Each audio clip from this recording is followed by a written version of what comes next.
Good morning everyone, happy Saturday. நீ morning breakfast சேமியா உப்புமா, சேமியா நெய்யில் வறுத்துருக்கேன். வறுபடட்டும்.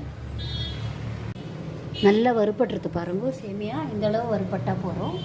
ஆஃப் பண்ணிவிட்டேன் கேஸ் ஸ்டவ்வை.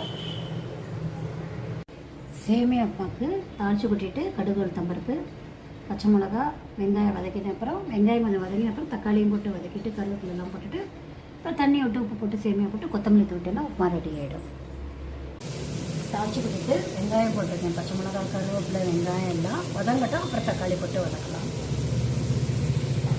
தக்காளியும் போட்டு ஒன்றா வதக்கிடலாம். பாருங்க, தக்காளி வெங்காயம் வெந்துருத்து. தண்ணி விட்டு உப்பு போட்டு சேமியா போட்டோம்னா சேமியா உப்புமா ரெடி ஆகிடும். தண்ணி விட்டு உப்பு போட்டேன். நல்லா கொதிக்கட்டும். அப்புறம் சேமியா போடலாம். வறுத்துதான்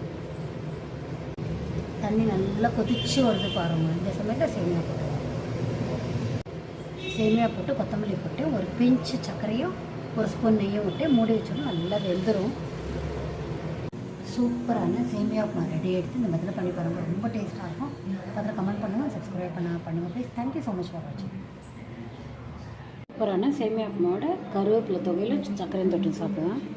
கருவேப்பிலை தொகையில் நேற்று அரைச்சேன். சூப்பராக இருக்குது. உளுத்தம்பருப்பை எண்ணெயில் வறுத்துன்ட்டு காஞ்ச மிளகாய் போட்டு கருவேப்பிலை போட்டு அப்புறம் உப்பு தேங்காயெல்லாம் போட்டு வறுத்துட்டு பெருங்காயம் தூக்கில் போட்டு அரைச்சிட்டேன். இது காம்பினேஷன் நல்லாயிருக்கும்.